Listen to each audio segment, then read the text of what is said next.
Hello mga kamamis! Eto, naisipan ko na naman gumawa since may mangga kami ngayon.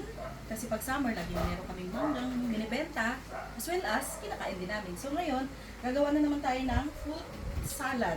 Mix ng mga mga fruits. Ngayon, eto, meron tayong mangga, cheese ulit, then green, nata de coco, tapos cream, all-purpose cream, and kondensana, and buko. And of course, ang hindi mawawalang fruit cocktail. So, first and foremost, we gotta make the sauce again, or the dressing. So, yeah. Dapat naka-chilled to, but medyo nailabas ko ng maaga-aga, so medyo lumambot-lambot na siya, pero carry pa rin. Mas masarap sa fruit salad kasi yung mas marami ang cream. Tapos lalagyan na po natin ang kondensada. So ubusin na natin to kasi kailangan medyo matamis to. Dahil merong pinya, pampa-blend ng taste yung ano niya, yung kanyang asim, tatamisan natin dito sa kondensada.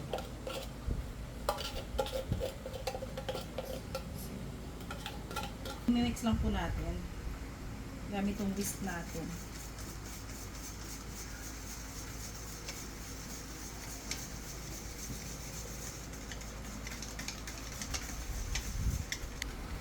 So, ayan na siya. Na-mix na yung ating dressing. I-taste lang natin kung pwede na yung kanyang sweetness.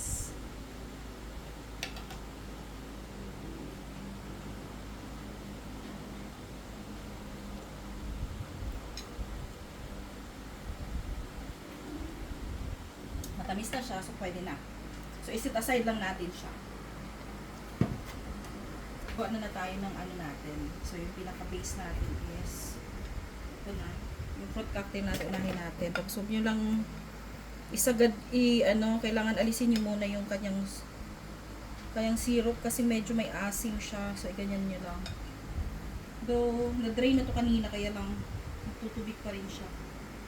So, ganyan lang siya.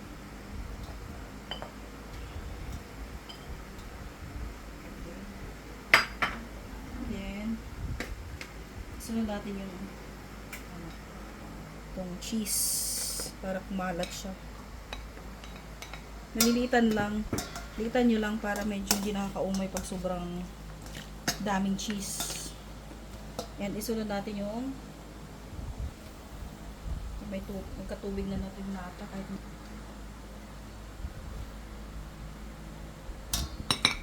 punas muna tayo ngayon. Itong buko.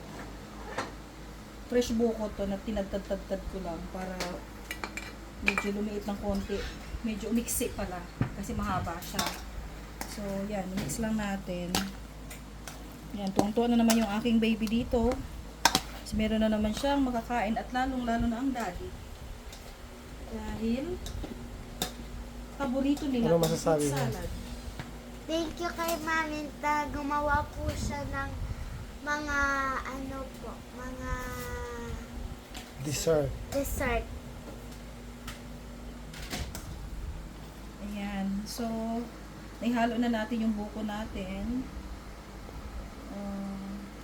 Ubusin na natin to. So, fresh na fresh ang ating mango talaga.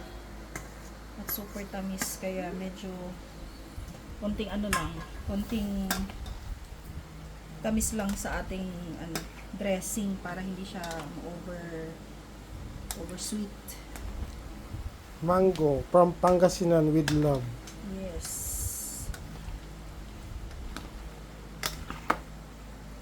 It looks like yummy. Yes. Of course, this is yummy.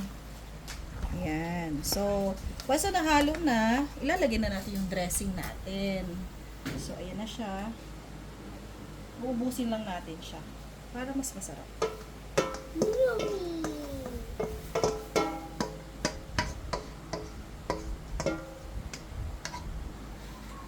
Ayan. Yummy.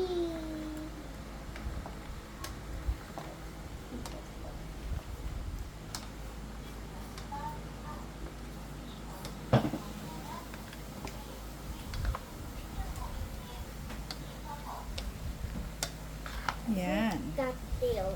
So, tikman na natin siya. Kasi since ano na siya, natapos na, ganun-ganun lang siya, halo-halo lang. Titikman na natin kung ano ng final taste.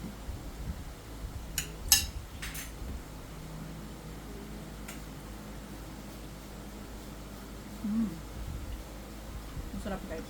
Gayahin nyo rin. Mga kamamis, gayahin nyo.